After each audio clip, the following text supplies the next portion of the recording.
नमस्कार. तर अगततंत्रच्या NCSMच्या syllabus कॉपीनुसार थॅनेटॉलॉजी, ॲस्फॅक्शियल death आणि इंजुरी या 3 टॉपिकला मिळून 12 मार्केसचं वेटेज दिलं आहे. त्यापैकी आज आपण ॲस्फॅक्शियल डेथ बघणार आहोत. त्यावर SAQ, MCQ व LAQ हे तिन्ही येणार आहेत. व आपण मस्ट टू नो या टॉपिकच्या अनुसारच आपण नोट्स पाहणार आहोत. डिफाईन हँगिंग, त्याचं classification, cause of death, PM appearance, medical legal aspect, तसंच स्ट्रँग्युलेशन, सफोकेशन व ड्राउनिंगचेही सेम पॉईंट्स पाहणार आहोत. तर सुरुवातीला ॲस्फॅक्शियल death. Definition: It is mode of death due to the failure of function of the lungs, severe and persistent hypoxia seen in this condition. Hypoxia म्हणजे काय? Oxygen supply कमी होतो. ऑक्सिजन सप्लाय कमी झाल्यामुळे लंगचं फंक्शन व्यवस्थित होत नाही आणि मग ॲस्फॅक्शियल डेथ होते. याचे causes: mechanical obstruction due to airways, त्याच्यामध्ये compression of neck, compression of nose and mouth, compression of chest किंवा ड्राउनिंग. सेकंड कॉज आहे हायपोक्सिया. थर्ड आहे पल्मोनरी एम्बोलिझम म्हणजेच blood clot in lung, improper blood सप्लायमुळे होतं. Collapse of lungs आणि pathological condition develop in respiratory tract. Stages, ह्याच्या 3 stages सांगितले आहेत. इन्स्पिरेटरी डिस्पनिया, त्याच्यामध्ये हायपोक्सिया, BP, हार्ट रेट आणि रेस्पिरेटरी रेट हा वाढतो. सेकंड एक्सपायरेटरी डिस्पनिया, त्याच्यामध्ये प्रोग्रेसिव्ह हायपोक्सिया दिसतो, BP, heart rate, respiratory rate वाढतो. आणि थर्ड रेस्पिरेटरी पॅरालिसिस. आता आपण त्याचा PM अपिअरन्स पाहूया. एक्सटर्नल फीचर्समध्ये काय दिसतं? सायनोसिस म्हणजेच ब्लूइश कलर डिस्कलरेशन दिसतं face, nose, lip, tongue, ear, nails इत्यादीच्या ठिकाणी. Petechial haemorrhage, tongue protruded out, froth at nose and mouth, eye bulging out, clenching of hand म्हणजे मुठ्ठी बांधलेली असते, incontinence of urine and faeces. Internal काय काय दिसतं? तर congestion of brain and internal viscera, right chamber of heart is full, lungs congested, blood froth excluded on squeezing the cut section. पुढे आपण ॲस्फॅक्शियल डेथचे टाईप्स पाहणार आहोत. 4 मेन टाईप्स आहेत: हँगिंग, स्ट्रँग्युलेशन, सफोकेशन आणि ड्राउनिंग.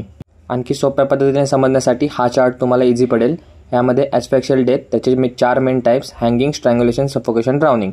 त्याच्याखाली सब टाईप्स: हँगिंगचे complete, incomplete, स्ट्रँग्युलेशनचे लायगेचर, थ्रॉटलिंग, बन्सडोला, मगिंग आणि strangulation by knee or foot, सफोकेशनचे स्मोदरिंग, चोकिंग, ट्रॉमॅटिक ॲस्फिक्सिया आणि ड्राउनिंगचे टिपिकल आणि अटिपिकल. आता एक एक पाहूयात. पहिला hanging. It is defined as the mode of asphyxial death in which entry of air to the lungs is prevented by constriction of neck because of the suspension of body by ligature tied round the neck. ह्याचे 2 types आहेत: complete hanging आणि incomplete hanging. Complete म्हणजे there is a complete suspension of body and therefore feet are above the ground. आणि incomplete म्हणजे there is only partial suspension and feet or some other body part is touching the ground. तुम्ही मध्ये मध्ये pause करून note down करून घेऊ शकता. Next causes: Asphyxia, cerebral anoxia due to compression of carotid artery, venous congestion due to compression of jugular vein, injury to the spinal cord, injury to the pons and medulla. हे सगळे causes आहेत. ह्याचा fatal period कंप्लीटमध्ये immediately सांगितलं आहे आणि इनकम्प्लीटमध्ये 2 ते 5 मिनिटात. Medico legal aspect of hanging: suicidal असू शकते, होमिसायडल, ज्युडिसायडल किंवा ॲक्सिडेंटल. सेकंड स्ट्रँग्युलेशन.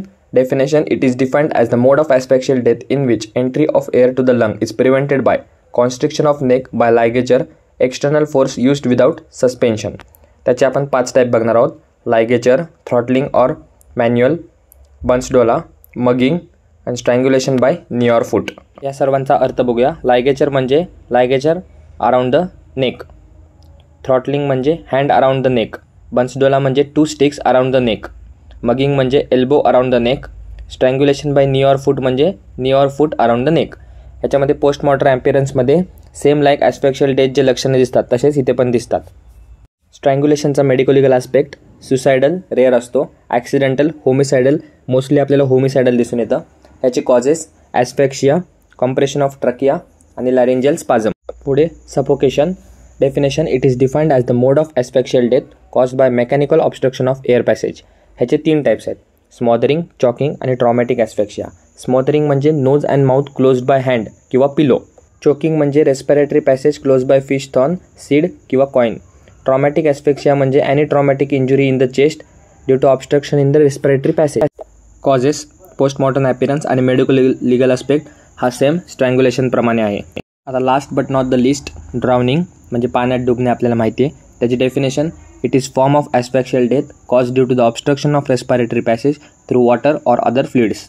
ह्याचे 2 प्रकार आहेत: टिपिकल म्हणजेच वेट ड्राउनिंग आणि अटिपिकल म्हणजेच ड्राय ड्राउनिंग. टिपिकल म्हणजे death due to obstruction of respiratory passage through water or other fluid. Atypical म्हणजे death due to obstruction of respiratory passage through small amount of fluid or water or contaminated water infection याच्यामुळे death होते. इथे पण same तसंच postmortem appearance हा शक्यतो सगळ्या ॲस्फॅक्शियल डेथला सेमच आहे. मेडिकल लिगल ॲस्पेक्टमध्ये सुसायडल आहे, होमिसायडल आहे आणि ॲक्सिडेंटल आहे. हा एक मेमरी चार्ट म्हणता येईल. यानुसार तुम्ही ॲस्फॅक्शियल डेथ हा एकदम शॉर्टमध्ये लक्षात ठेवू शकता, जेणेकरून पेपरमध्ये लिहायला सोपं जाईल. त्याचे टाईप्स, सब टाईप्स, प्रत्येक सब टाईपचं काय काय लिहायचं आहे तर डेफिनेशन लिहायची आहे, टाईप्स लिहायचं आहे, कॉजेस लिहायचे आहेत, मेडिकल लिगल ॲस्पेक्ट लिहायचा आहे आणि पोस्टमॉर्टम अपीअरन्स लिहायचं आहे. तसंच जर ॲस्फॅक्शियल डेथ हा LAQ पडला तर त्याच्यामध्ये सुरुवात अशी डिफाईन, मग त्याचे 5 कॉजेस, त्याचे 3 स्टेजेस, त्याच्यानंतर त्याचे एक्सटर्नल व इंटरनल पोस्टमॉर्टम अपीअरन्स व नंतर हा टाईप्सचा चार्ट काढून डिटेल वर्णन करायचं. So guys, subscribe Ayurveda Essence for more such videos. You will get all handwritten notes here.